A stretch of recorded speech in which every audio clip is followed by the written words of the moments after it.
Welcome to Soul Talk, a podcast founded and created by Monica Ramirez, the Warrior of Love. Soul Talk was created in 2020 when a pandemic hit and we were in lockdown. She wanted to have exciting conversations with open-minded people so they could understand different aspects of herself and she could help others in the same way. She interviews healers, coaches, therapists, psychics, readers, channelers, mediums, intellectuals, poets, artists, and more. She calls it Soul Talk because it started as a conversation from soul to soul.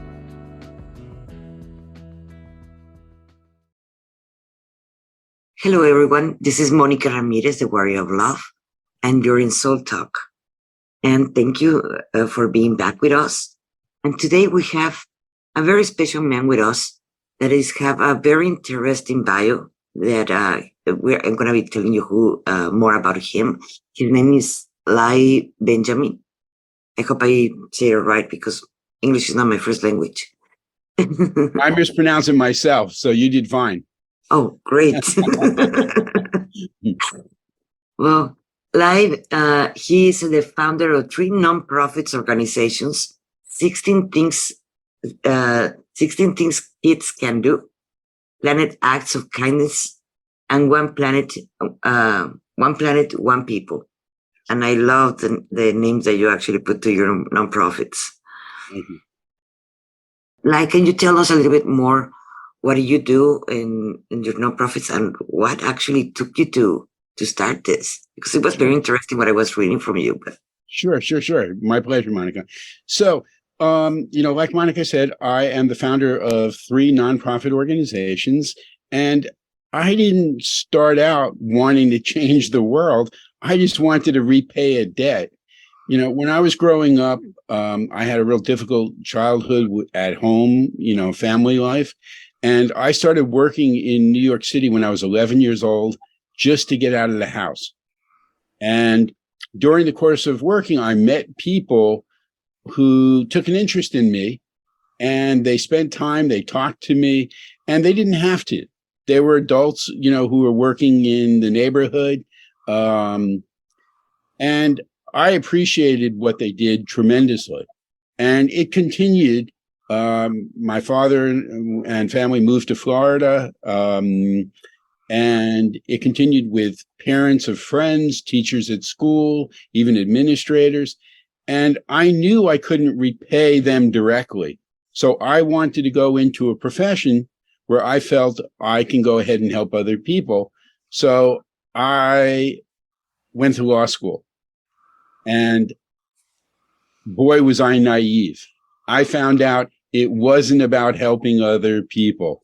I didn't like my friends because of the reasons they were in it. They were in it for the money. I didn't like the professors. I didn't like the profession. I ended up doing my internship with the Attorney General's office in Albany, New York, in the Litigation Bureau, writing memorandums of law on public health and other issues. And they liked what I did. They offered me a job. And I said, thank you. I'm flattered, which I was, but no, thank you. And I ended up leaving the profession and going into entrepreneurial business so I can learn some things about what I needed to do in order to help other people. So I've done everything from like a national newsstand magazine on helping people with relationships to best-selling board games to books to, different entrepreneurial businesses. And a little over 10 years ago, I realized that I wasn't doing everything that I could be in order to, basically pay my debt, to fulfill my promise. So I gave it all up and I started my first nonprofit, 16 Things Kids Can Do. And from that grew Planned Acts of Kindness. After November 2016, I realized that the country was going down a road that was getting ever more divisive, and civility and kindness, right, were not the paths that we were following. So I created a system to gamify karma, and I called it Planned Acts of Kindness, not random acts, because that doesn't really have staying power. That can make you feel good, but it doesn't really affect people in a major way, or even yourself. So with planned acts of kindness, you wake up and there's a new daily activity that you can do with your friends, family, coworkers, and in the community. And the goal is to have tens of millions of people in the US, hundreds of millions of people around the world doing the same planned act on the same day and unleashing that much positive, powerful energy into the world. The key is to living happier, healthier lives. It's not how much money you make. It's not how many drugs you take, contrary to what some companies tell you, right? And it's not how many toys you have. It's the quality of your relationships and your sense of community. And that's what planned acts enhances in people.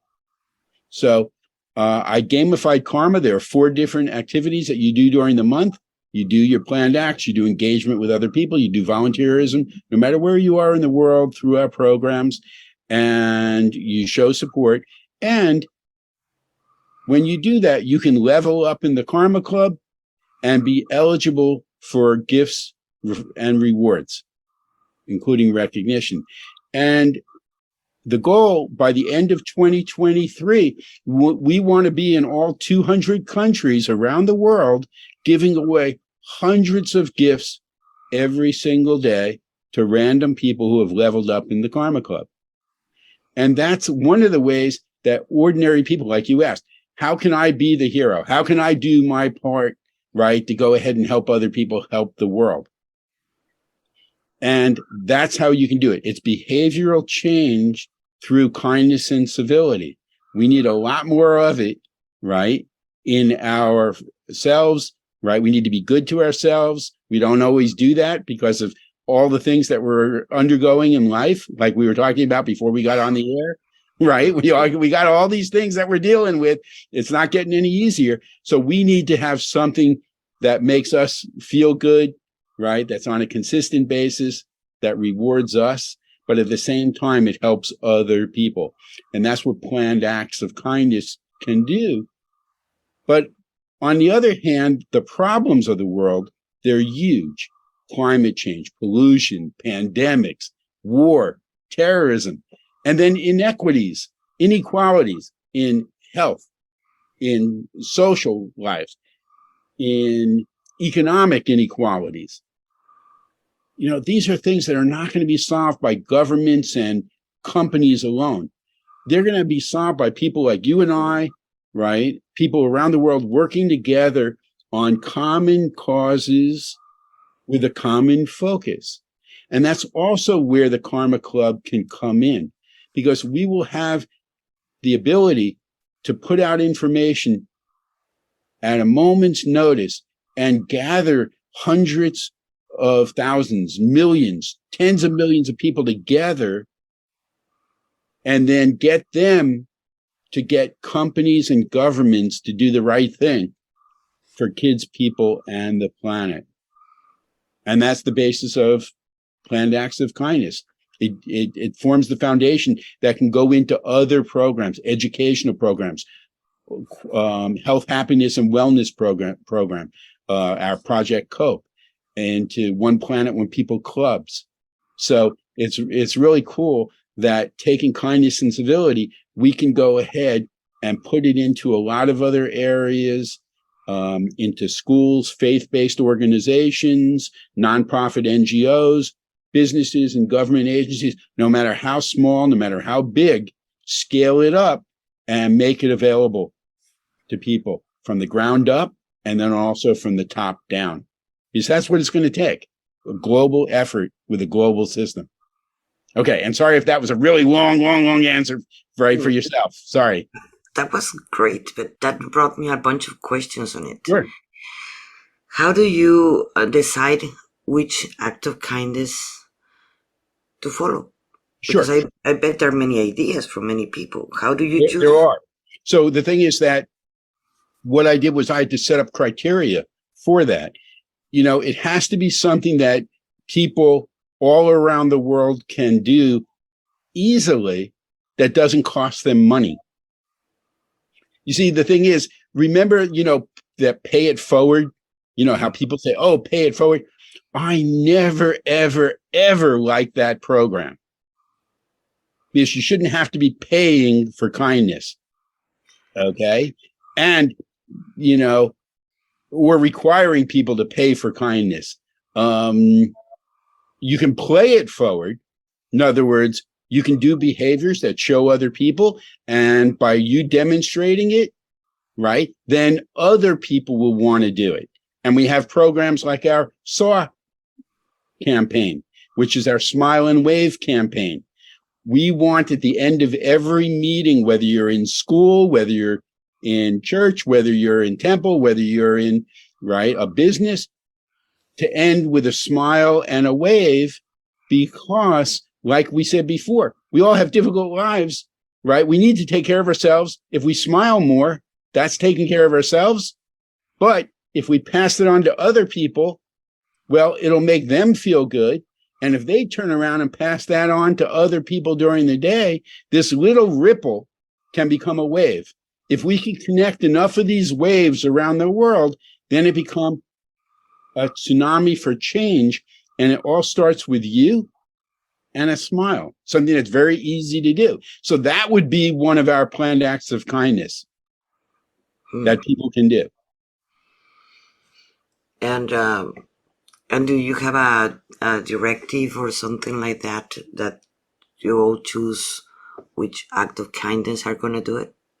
Well, every day there's a new one, and there's a whole list of ones that we've created. And in the app and in the website, when people, like behind me, you see the QR code, that's for our app. So if you sign up for our app, then every day you get the planned act of kindness in your app. And it's the same one that you'd be doing here, that someone in Spain would be doing, that someone in China would be doing, that somebody in, you know, anywhere in the world would do. So it's always the same planned act for that day. And every day it changes to a new thing. So you do as many during the course of the month that you want to go ahead and do. And we have I believe in the app also, we have a way for people to recommend planned acts of kindness that we can consider adding to our, let's say, our laundry list of ones that we make available.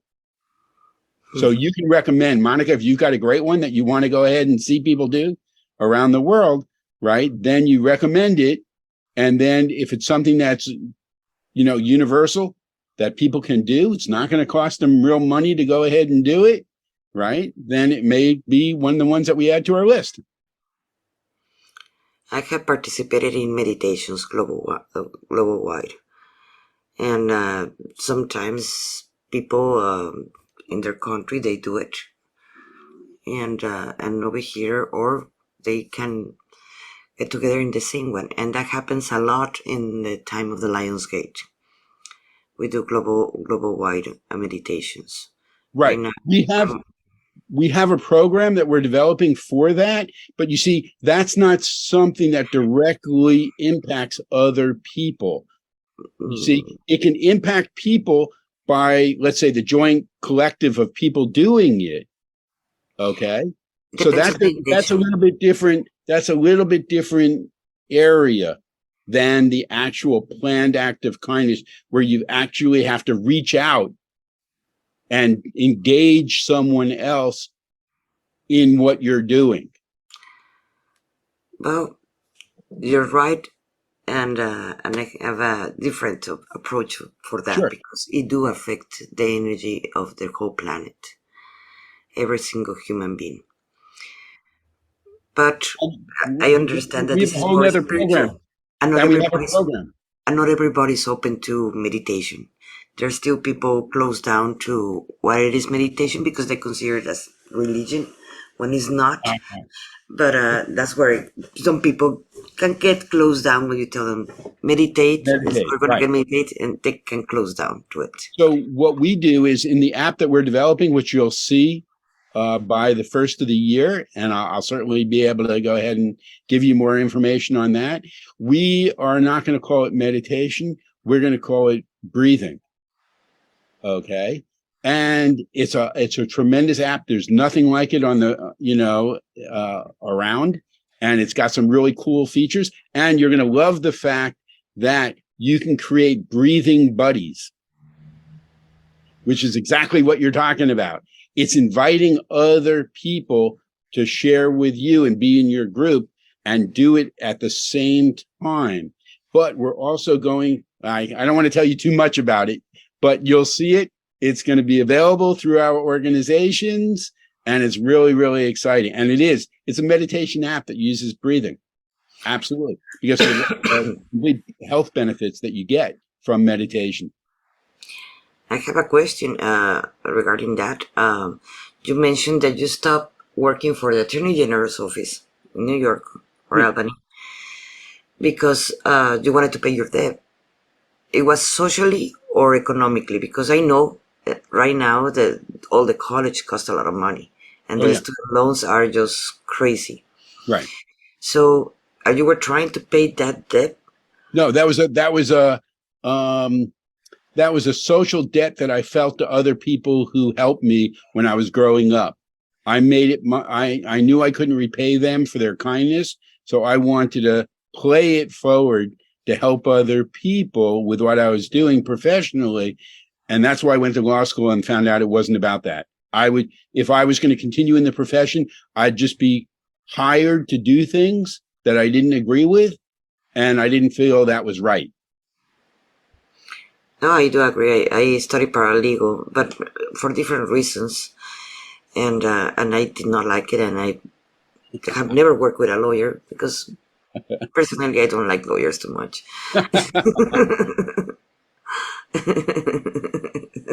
Yeah. But I totally understand that. But this is actually very, very interesting what you're doing, because I can see that there can be a change. Simply the smile, it just to random people in the street can just shift the energy. A kind word can shift the energy of someone that is depressed or not feeling worthy or whatever thing they're passing into that day. Yes. And really change that. Yes. And, what you were just asking about in terms of, college is very expensive. And we have, through our organization, and we've been running it for a very long time, actually decades, even before I established the nonprofits, internship mentorship programs designed to go ahead and help people with transitioning from a worker mentality into management and leadership, where we feel that, everyone deserves that opportunity, and the world needs more leaders, not more workers. Okay. And the thing is, we also have career track programs. We have work-life balance programs. We've got custom benefit programs. So for your listeners, we have programs that can go into organizations, no matter how small, no matter how big, and we set them up with custom benefit plans, not only for their employees, but their contractors and families, something that their 401ks or 403bs don't do, or even their 457 government plans. And we don't charge the company to set it up. We don't charge to administer. And the benefits that we go ahead and provide are much, much greater than the 401ks and 403bs. Is a different part of the tax code that was set up by the rich for the rich. We make it available to everyone. And we don't charge the clients and the people and the families that we help also. This is part of our nonprofit initiative to go ahead and provide better quality of life for people. So why would we charge the people that we're trying to help? Whereas other financial advisor companies, they charge, and they feel the more they charge, right, you'll feel the better job they're doing. So they want to charge as much as possible, okay? And regardless of the benefits. So we give people safety, growth, protection, including, right, long-term care, chronic care, care for dementia, Alzheimer's. That's the number one cause of bankruptcy in this country. Like my grandmother, she needed it.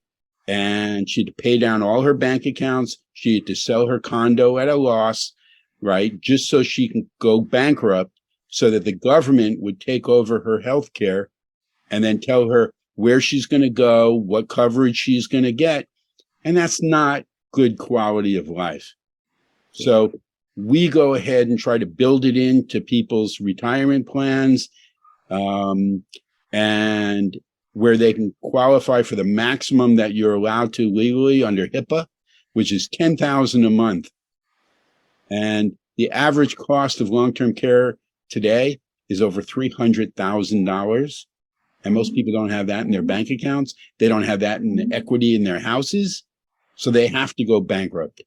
And that's not where people should have to go in order to get basic fundamental human right, of dignity, in their elder years.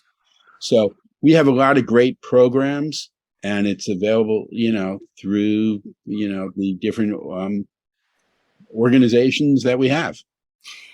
And your programs are only in New York or are in all the United States? Well, actually, most of the programs we have are global, so they can be done anywhere in the world. On the financial services side, because we're in the United States, and we're licensed and regulated, they're available throughout the United States and in Canada, actually.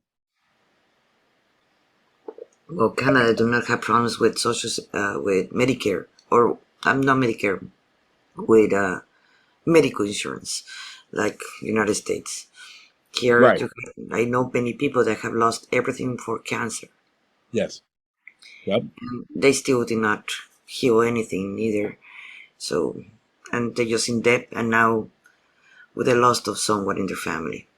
Yeah, it's horrible. It just affects people's quality of life. And it's not just the person who has the illness, it's their entire family. And that's why, these plans are so important for us to get out there. I've written a book called The Working Dead that gets into the reason why, the institutions aren't providing these things for people, because they all make money from us not knowing how money works. They all make money from us not having, some of the fundamental things that we need. And the thing is that there are ways that we can get it. Okay. You just have to be educated, and you have to go through the right sources. So we're making that available. That is so good.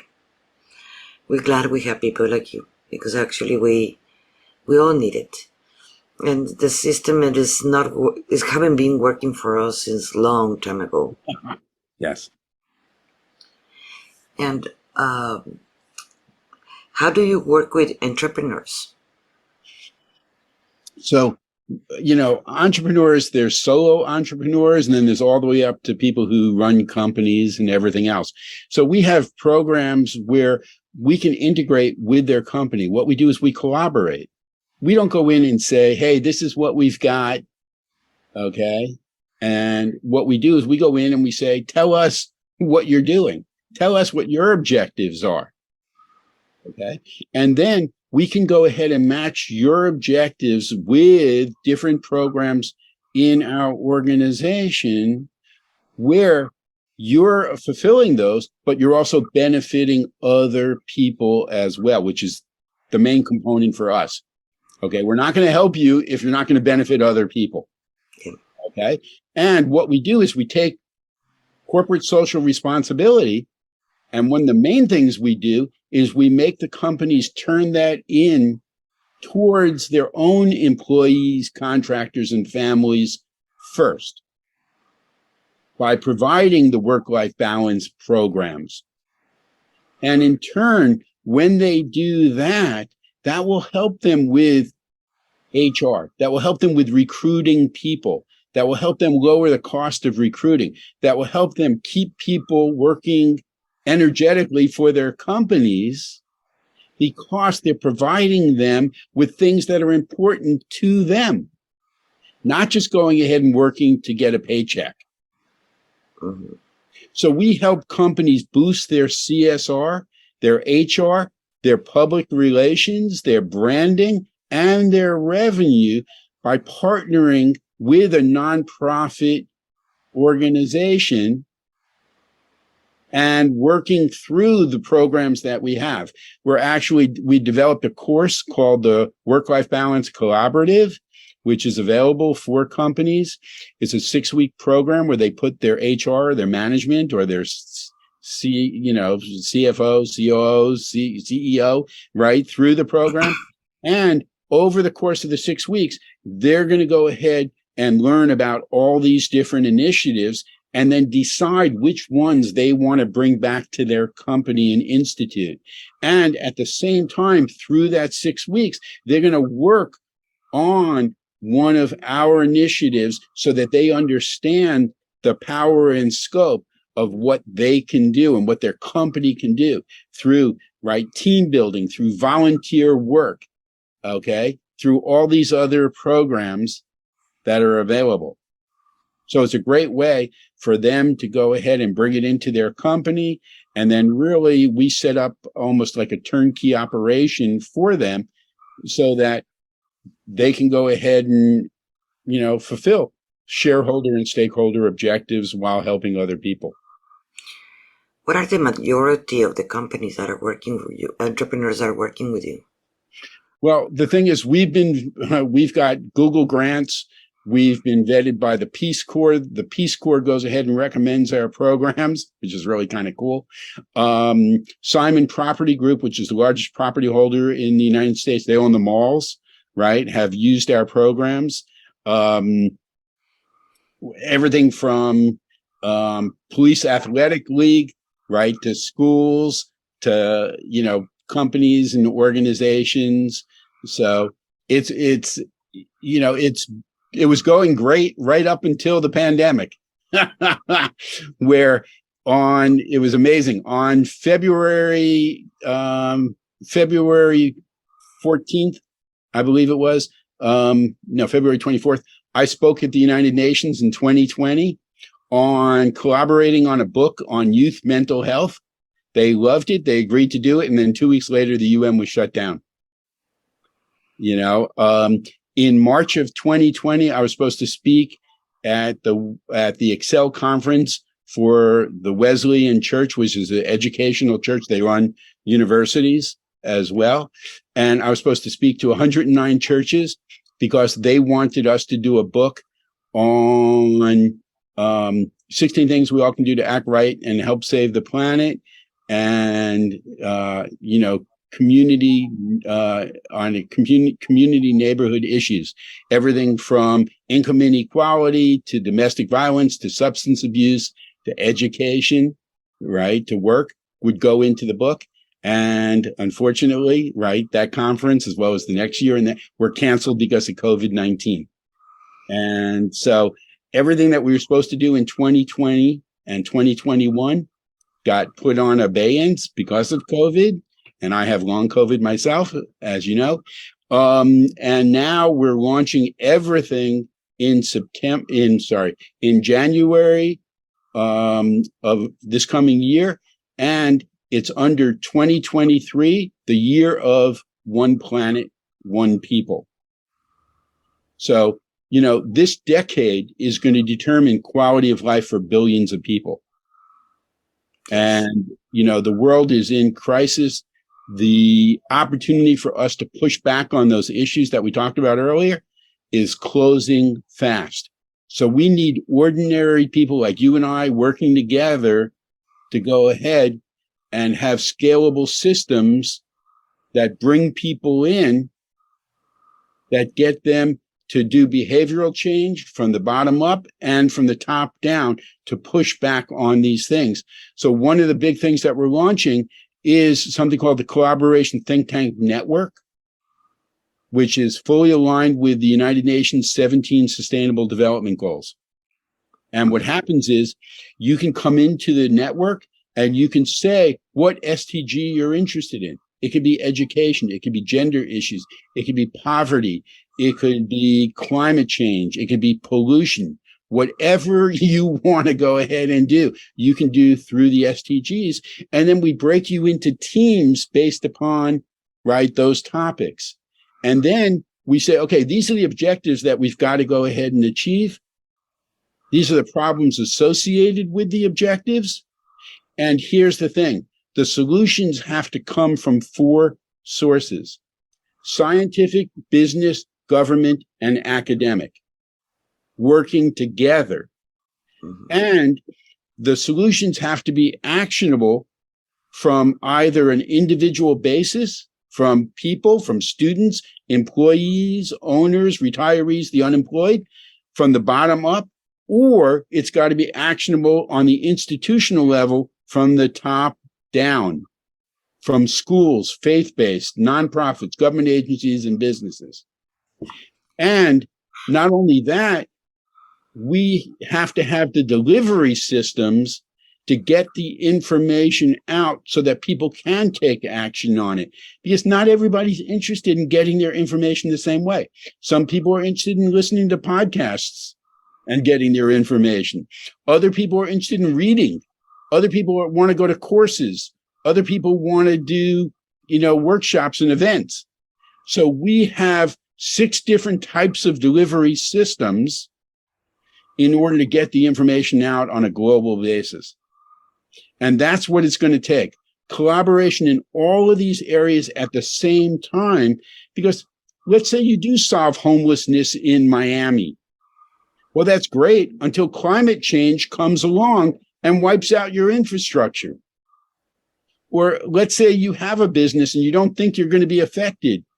Well, it can affect your supply chain. It can affect your customer base. It can affect you personally if you've got hurricanes and tornadoes coming through 3 times a month, where they used to be storms of the century, which meant once every 100 years. And this is what we're all going to face 3 to 5 years down the road. I totally agree with you. The climate is changing, and we're seeing it more drastically all around the world. The fires in California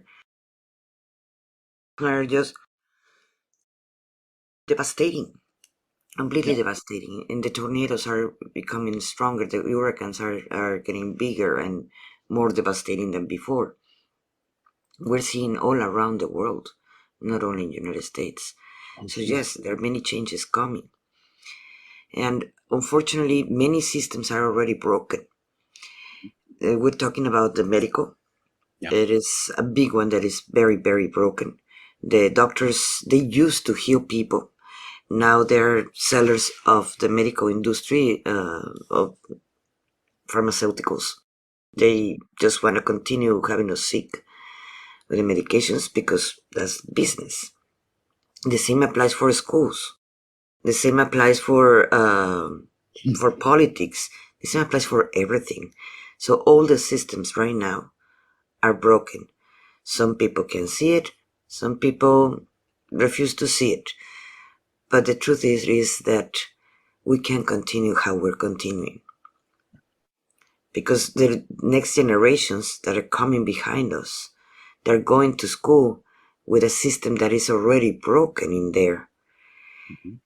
When I have one of my kids is going to college and the other one soon is going to go to college, and she told me, my daughter is 15, that she didn't want to go to college, and I got an insurance for college for her when she was a baby. And I thought about it, and I told her, no, you don't have to go to college, for the simple reason that before, when you went to college, you get out, you have a degree, you can find a job so easy, and you can pay off your student loans. Now you go to college, you have a degree, and you're not going to do anything with it except paying student loans. The world have changed. Yeah. And more the short careers, the 3 months, 6 months, max 1 year, are the ones that have a job for them. It is not the other ones that how we grew up together. Mm-hmm. Yeah. So the world have changed, and what they're teaching, they're not caring. I am an artist, and I would not want to take the art class or the art career, because it is going to have a student loan for what? In the galleries, they don't even ask me for the diploma. That's right. So it is very ridiculous how the system of school, it is changing, and they're not giving enough information to the children that they need to actualize. That's beside of the shooting guns, the guns that are shooting in the schools from elementaries. How do you trying to approach that? Because I know you're trying to help. Oh, yeah. You did not broke the system. The system was broken even before we were born. Oh, my goodness. It's been broken for, well, you're right, a very, very long time. And it's only gotten worse and worse and worse because incivility around the world has gotten worse and worse and worse. And people are either saying, you're either with me or against me, over very simple things. And they're allowing that to break families and break communities. And we saw it with COVID. Cities were against their states. The governors, the mayors were against the governors.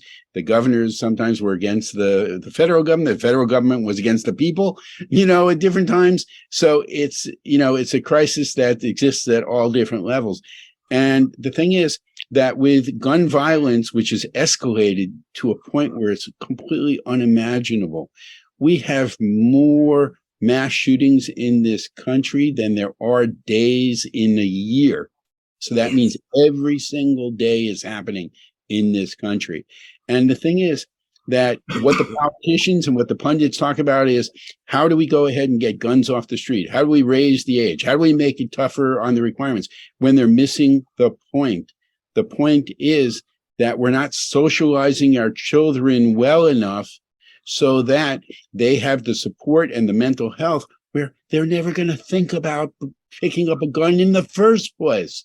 Then it doesn't matter if you make it available for 10-year-olds. They would never touch it in the first place to solve a problem. And that's where Planned Acts of Kindness can come in, because we have a program called Education for Quality of Life. It's designed to put planned acts of kindness into schools for kids as young as 4 years old, so that they have every day there's a new planned act that they can do with their friends, their family, and in their community. And what it's going to do is it's going to help them build quality relationships, a stronger sense of community, a support network that can follow them all the way through into adulthood and beyond. And then we have other programs that follow that program, our One Planet One People social responsibility clubs in schools, where kids come in based on their interests. They get to go ahead and do skill development, but in the course of helping other people, there's always that component. So they can learn how they can impact other people. They can be the hero. Okay? Because I ask my undergraduate and grad students from NYU, Columbia, University of Pennsylvania, from all these schools, because we have their mentorship internship program, right? And I say, think back about all the classes and courses you've had in high school, all the assignments you did as an undergraduate. Did any of them impact other people's quality of life? And Monica, the answer is always no. Mm-hmm. And that's what you're talking about. There's a tremendous disconnect between what we learn in school and the real world. So we have programs that bridge the gap. We have career track programs that teach, everyone from students all the way to people who have already been working for 5, 10, 15 years in the market, how to go into management and leadership more effectively and get exposure to programs that can help other people. And we have proprietary project management programs. We've got collaborative programs that go into the 8 foundation skills that people need to move from a worker mentality into management and leadership. We've got, all these different things that are designed to help people. And when you go ahead and get more educated and you feel like you can make an impact, you're not going to do the antisocial behaviors, that are going to get you into trouble, that are going to go ahead and get you into prison. And that's one of the keys to preventing people who are in prison from returning to prison. Whereas today, the recidivism rate is 84%. So 84 out of 100 people go to prison, return to prison, because they're not being taught, they're not being socialized properly, they're not given the opportunity to go ahead and develop as people where they can make an impact for themselves, their families, their future, and other people. And that's what we're also working to go ahead and do, is to impact people's quality of life, their mental health, so that they'll never end up in prison, right? And the people who are in prison, to get them out and get them more productive, happier, healthier, right, in society. I have a question. The majority of our listeners in Soul Talk are going to be from the industry of holistic. They're coaches, healers, etc., etc. You know, Right. and something that I have observed a lot is the difference between a psychologist and a holistic practitioner. It is very different. The insurance will pay for the psychologist if you have insurance in the United States, at least. After giving you medication for depression, instead of working with you without the medication, the happy pill, and they're going to take 5 years, 10 years, and maybe you're going to get some results.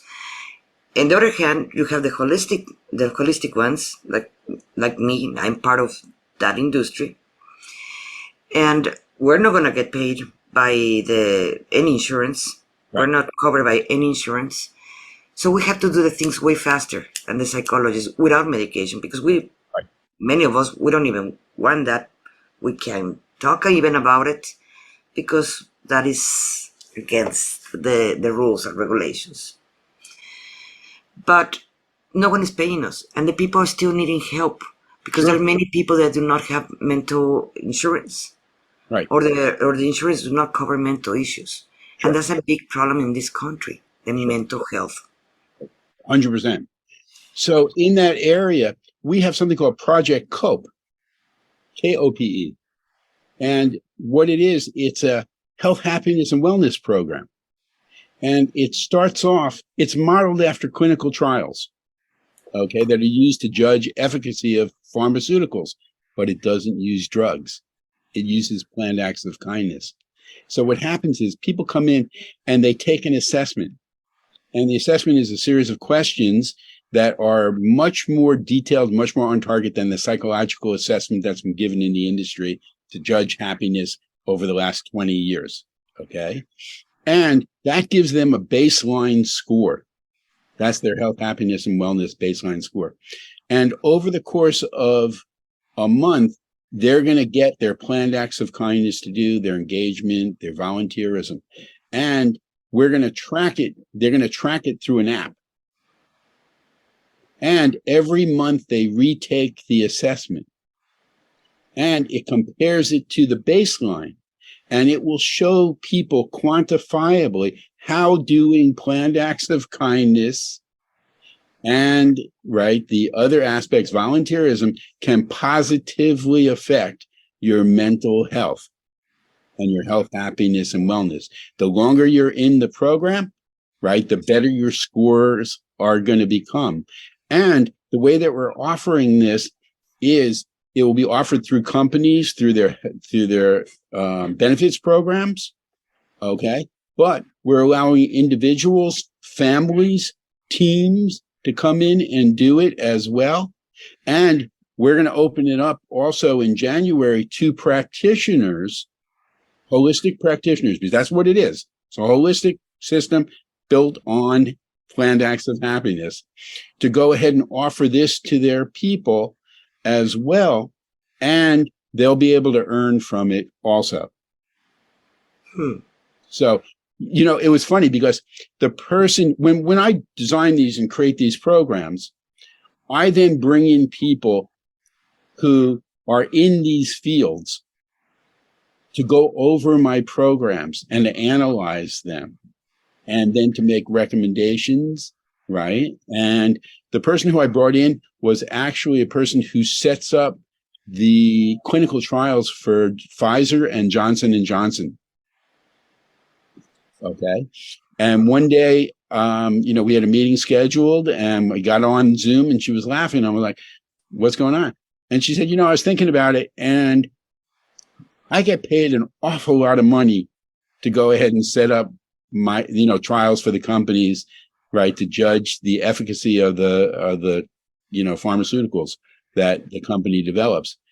And you set up this program and you're the head of a nonprofit. You don't get paid to set it up. And your program doesn't use drugs. And it's actually better than what we set up for the pharmacological industry. And she said, this program is going to make a huge difference in people's lives. We all need it. There's the rate of suicidals are just increasing tremendously more since the pandemic. And unfortunately, the majority of at least in the United States, the majority of the Americans do not have medical insurance. And so they're going to be looking for us, the holistic practitioners. And they are doing it. In the pandemic, I don't know how many cases I saw by month that we were trying to save. And that is going to continue increasing. Sure. So, and obviously we have to still pay all the holistic industry. We still have to pay our light and our food and feed our families. So we can't be doing this for free forever, because we can't. We can do pro bono once in a while, but we can't do everything all the time. Well, and that's another area that we believe we can help in also, because, right, you can collaborate with us and you can earn from our programs, from our books, from our courses, from our initiatives. So for, your listeners, your viewers, there's ways that they can go ahead and participate, with us. And we have a lot of different programs in this area where we can go ahead and do joint books that are fundraisers for people's programs. And you don't have to produce 100,000 books like, a corporate sponsor. Okay. We can do a limited number and you can be featured in the book. And then you can use that as a fundraiser, and that will help you raise money for your organization while helping other people. So we've got lots of different programs for this. People can go through, they can scan the app behind me. They can go to my website, lylebenjamin.com. They can get the one book. They can see all this stuff and then say, hey, this is what I'm doing, right? What can we do together? And we'll give them some recommendations, and then they choose what they're interested in. It's always about, giving people what they want. That's what we want to do. We want to help make others successful, because we're all in it together. Okay, if everybody is listening right now, go and scan the code in the back, because we all need some help, or we want to be part of it, and we want to help the rest of the world. We want to change the world. Well, we have to get some kind of help. This is the help that we can get. We can start changing it, and all together we can do it if we have the disposition to do it. Do you have any last words that you would like to say? Well, hopefully they won't be my last words. Well, no, only from this episode. This episode, right? Okay. I'm sorry. No, that's me. My sense of humor. Sorry. We've got to laugh when we can. Okay. Like I said, things are difficult out there. So, one of the things that I've built my life on is taking happiness from the little things around me, from not being always dependent on the big things that are going to happen in my life that, I sometimes have no control over, whether I was looking forward to my vacation and that's the big thing, or I'm looking forward to this particular thing and I'm just biding my time until I get it. We've got to go ahead and look at the small things, appreciate them, but at the same time, we've got to be willing to go ahead and do some of the small things that collectively can add up to solve some of the problems that we face. So one of the things that I say, and one of the things that we have in the book is it doesn't matter, okay, where you're at. We're all more connected and more powerful than we might think. And the way that we can do this is by simply making connections in our sphere with other people, sharing that these types of programs are out there where you don't have to know everything about what we're doing. You just have to go ahead and make the connection. We go ahead and share and build the relationship, but you get the credit. You're the hero because you made it happen. So if we all do a little bit on a consistent basis, we will be able to go ahead and push back on these things. But if we wait because we don't think it's going to affect us, or, we think other people are going to go ahead and do it, well, we hope that it doesn't come right to your door and affect you and your family adversely. Okay. So, we've got to build a global community. That's why it's one planet, one people. There's the pact pledge that takes 15 seconds to do. I hereby make a pact to treat others with respect and kindness, and to go through life from this day forward, acting towards others as I would wish to be treated myself. That's all it takes, right, to get the ball rolling. And you can do that. Monica, you speak, right, more languages. I'm still working on English myself, right? You speak a lot of different languages. You can do this in every language you speak. Your listeners can do this in every language and put it into our world video map. And our goal is to have thousands of people in every country taking the pact pledge, so that people can go into the app, look at that, listen to people in Japanese doing it, in Spanish doing it, in Russian, Chinese doing it. And it doesn't matter what nationality we have, what language we speak. We all want the same things in life. We all deserve respect and quality of life. And that's what we're working for under one planet, one people. Quality of life for, you, right, for your family, for your future. This is really inspiring. Thank you so much what you're doing, because this is what we need to do to change our world, our reality. Yes. And thank you so much. Well, thank you, Monica. I'm honored to go ahead and be part of what you're doing as well. What you're doing is tremendously needed, in people's lives.